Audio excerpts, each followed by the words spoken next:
Welcome back to VV study. मेरा नाम है संतोष कुमार। आइए आज हम देखेंगे एमबीए फर्स्ट सेमेस्टर का एक सब्जेक्ट है जो मैनेजरियल इकोनॉमी है। यूनिट 5 का टॉपिक 3 देखेंगे, बिजनेस साइकिल। आइए देख लेते हैं बिजनेस साइकिल क्या होता है। देखिए, बिजनेस साइकिल इजीली समझने के लिए ह्यूमन हार्ट बीट, इंसान की जो हार्ट बीट होती है, कभी ऐसे चलती है, कभी ऐसे चलती है, कभी ऐसे चलती है। ठीक है, ह्यूमन की जो हार्ट बीट होती है, बिजनेस साइकिल भी वैसा ही चलता है। ठीक, जैसे साइकिल ऑफ सीज़न, सीज़न जैसे बदलते रहते हैं, कभी ठंडी आती है, कभी गर्मी आती है, कभी बरसात आता है, सीज़न बदलते रहते हैं। ठीक है, वैसे इकोनॉमी में भी एक बिजनेस साइकिल होता है जो हमेशा बदलता रहता है। इकोनॉमी कभी भी स्ट्रेट नहीं होता, वो ऊपर नीचे होता रहता है। ठीक है, एक प्रकार से लहर की तरह क्या होता रहता है, मूव अप करता रहता है, move up down up down. Okay, चलिए इसको इजी तरीके से समझने के लिए हमने इसके 4 स्टेप बनाए हैं जो आपको अच्छे तरह से समझ में आ जाएगा कि बिजनेस साइकिल एक्चुअली में किन किन चीज़ों से होकर गुजरता है। पहला है एक्सपेंशन, तेजी और बूम। टाइम टू पार्टी, मतलब जब इकोनॉमी अपने उच्च शिखर पर होता है, जब ये ऊपर जा रहा होता है, अभी पहुंचा नहीं है। ठीक है, जब ये ऊपर जा रहा होता है, सब कुछ बढ़िया चल रहा होता है, everything going well in market, market में बढ़िया चल रहा होता है। ठीक, लोगों के पास खूब पैसा होता है और खूब शॉपिंग करते हैं। जब खूब शॉपिंग करते हैं तो क्या इम्पैक्ट आता है? इम्पैक्ट आता है कि कंपनी के पास सामान ख़त्म हो रहा है तो वो क्या करेगा, प्रोड्यूस करेगा ड्यू टू इंक्रीज डिमांड। और इंक्रीज यहाँ पर डिमांड क्या हो जाती है, इंक्रीज हो जाती है। जब लोग खरीदना चालू करते हैं तो डिमांड क्या है, बढ़ती जाती है। लोग खरीद रहे हैं, खूब पैसा है लोगों के पास, खरीदते जाते हैं। तब कंपनी क्या करती है, नए लोगों को हायर करती है। अभी इकोनॉमी ऊपर जा रहा है, ऊपर जा रहा है। ठीक, तो यहाँ पर नए लोगों की हायरिंग होती है। अब देख लेते हैं पीक। पीक मतलब सबसे ऊपर। इकोनॉमी अभी यहाँ पर पहुँचा हुआ था। ठीक, अब इकोनॉमी और मतलब एकदम तेज़ी से आगे बढ़ रहा है। ठीक है, क्लाइमैक्स ऑफ द पार्टी क्या होगा आगे? Economy reach its full speed. Economy यहाँ पर पूरी स्पीड से पहुँच चुका है। ठीक है, एवरीथिंग इज सेलिंग नाउ, सब कुछ बिक रहा है, जो भी सामान है दुनिया में तो वो सब कुछ बिक रहा है, कोई दिक्कत नहीं आ रही। इकोनॉमी बढ़िया तेज़ी से ऊपर जा रहा है।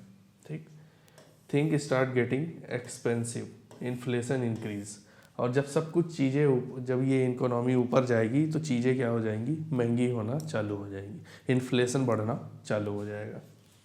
ओके, चलिए देखते हैं इसका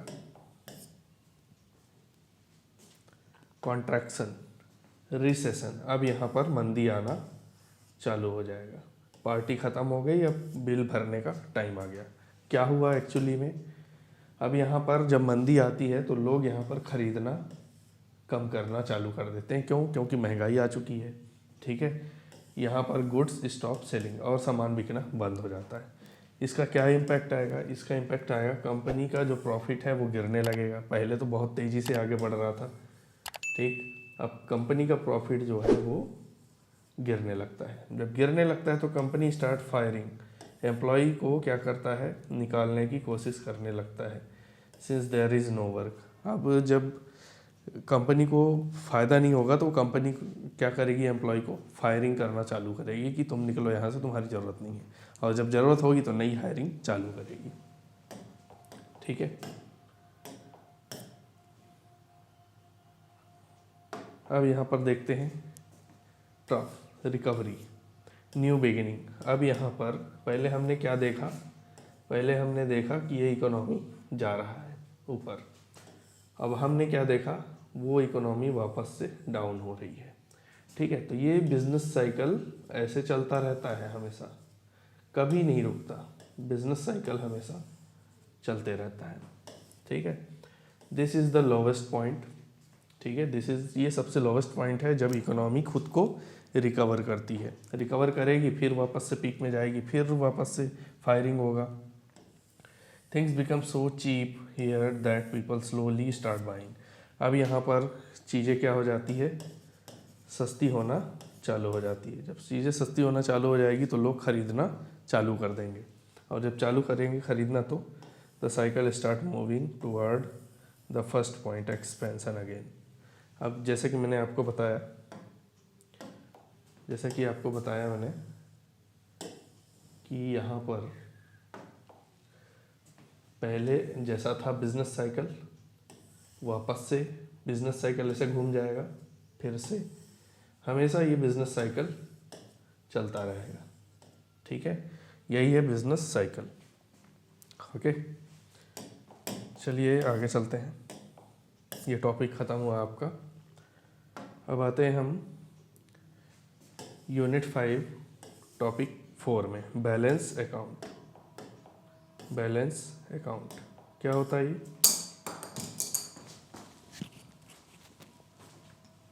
ओके, सॉरी फॉर दैट।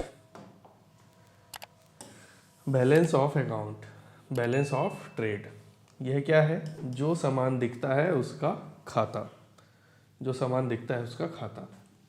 जैसे कि यह कंट्री देश दुनिया के साथ क्या करती है, ट्रेड करती है, और जब सामान लेन देन करती है, मतलब ऐसा सामान जो मतलब देखा जा सके, टच किया जा सके। ठीक है, जैसे कि आप ये बोर्ड देख पा रहे हैं, ये कौन सा विजिबल गुड्स है? ये कौन सा सामान है? Visible goods. इसको किस में हम मापेंगे? इसमें किसको दिखाएंगे हम? बैलेंस ऑफ ट्रेड में दिखाएंगे। ठीक है, एग्जांपल में देखिए, कच्चा तेल हो गया, मोबाइल हो गया, क्लॉथ्स हो गया, मशीन हो गए, ये सब क्या है? छू लेने वाली चीज़ें हैं, दिख जाने वाली चीज़ें हैं। ओके, जैसे कि एग्जांपल में हम देख लेते हैं। एग्जांपल में हम देखते हैं कि इंडिया ने 100 करोड़ का आईफोन मंगाया, क्या कहाँ से? अमेरिका से। ठीक, और इंडिया ने बेचा 80 करोड़ का कपड़ा। ठीक, इसका हम डिफरेंस निकाल लेते हैं। ये रहा 100 करोड़ और ये रहा 80 करोड़, तो 20 करोड़ का जो लॉस होगा उसको हम किस में ऐड करेंगे? बैलेंस ऑफ ट्रेड में। बैलेंस ऑफ ट्रेड के खाते में हम इसको दिखाएंगे। Only the account of this physical transaction is called BOT, balance of trade. Physical जो ट्रांजैक्शन है, जो लेन देन होते हैं, जिसे छुआ जा सकता है, उसको हम किस में ऐड करते हैं? बैलेंस ऑफ ट्रेड में ऐड करते हैं। ओके, चलिए आगे देख लेते हैं। बैलेंस ऑफ पेमेंट, BOP, जिसे हम क्या कहते हैं? BOP। यह एक कंट्री का क्या होता है? हिसाब किताब का खाता होता है। Okay, account of every single rupees transaction of the country with the whole world. मतलब कि जो कंट्री है, जो हमारी कंट्री है, वो पूरी दुनिया से किसी भी सिंगल ट्रांजेक्शन के लिए उसका क्या होता है? हिसाब होता है। इसमें कुछ चीज़ें इंक्लूड होती हैं, सामान के साथ कुछ ऐसी चीज़ें भी इंक्लूड होती हैं जो दिखाई नहीं देती, जो दिखाई नहीं देती। इसमें क्या क्या इंक्लूड है?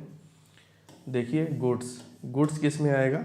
जैसे कि हमने अभी पिछले वाली स्लाइड में पढ़ा कि गुड्स आएगा किस में? बैलेंस ऑफ ट्रेड में आएगा।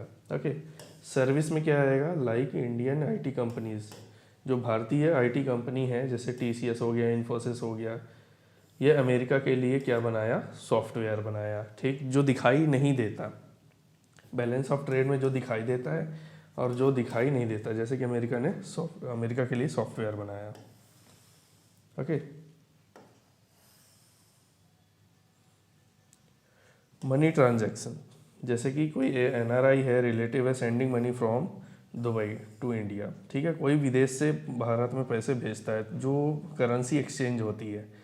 India taking a loan from the world bank, अगर इंडिया वर्ल्ड बैंक से लोन भी लेती है तो ये किस में ऐड किया जाएगा? किस खाते में दिखाया जाएगा? बैलेंस ऑफ पेमेंट में दिखाया जाएगा। ठीक, इसका एक एग्जांपल देख लेते हैं। इंडियाज़ टोटल एक्सपोर्ट इम्पोर्ट, जितना भी एक्सपोर्ट इम्पोर्ट होगा उसको बैलेंस ऑफ हम ट्रेड कहेंगे। ठीक, जो छू लेने वाली चीज़ें होती है, कुछ भी, जैसे इसमें हमने पैसा मंगाया, ठीक है, या फिर हमने लोन लिया। ठीक, एक्सपोर्ट इम्पोर्ट सामान के लिए है ये। ठीक, अब इसमें देखेंगे हम और क्या प्लस करेंगे इसमें बैलेंस ऑफ पेमेंट में? IT सेक्टर, ठीक, गिफ्ट ऐड करेंगे, अगर किसी कंट्री ने गिफ्ट दिया तो लोन रिसीव्ड फ्रॉम एब्रोड, मतलब वर्ल्ड बैंक से हमने यहाँ पर लोन लिया, ठीक है। All this combined makes BOP, balance of payment. पूरा खाता किस में दिखेगा? बैलेंस ऑफ पेमेंट में दिखेगा, ओके। पूरा खाता बैलेंस ऑफ पेमेंट में दिखाई देगा। इसको इजी तरीके से समझने के लिए देख लेते हैं हम। Balance of trade, tangible, touchable things only, physical goods, जिसे छुआ जा सकता है, जिसे छुआ जा सकता है, जो सिर्फ दिखाई दे, ठीक है, वो किस में आएगा? बैलेंस ऑफ ट्रेड में आएगा, ठीक। और कुछ चीज़ें जो दिखाई भी दे रही है और नहीं भी दिखाई दे रही है, उसका हिसाब किस खाते में रखेंगे? बैलेंस ऑफ पेमेंट में करेंगे, जिसका P का मतलब पूरा अकाउंट का हिसाब, एक्सपोर्ट से लेके इंपोर्ट तक, सामान आया, सर्विस, लोन, गिफ्ट, एवरीथिंग, सब कुछ, इसका हिसाब भी इसी में लिखा जाता है, बैलेंस ऑफ पेमेंट में, ओके। तो ये चैप्टर आप लोगों का ख़त्म होता है। So thank you.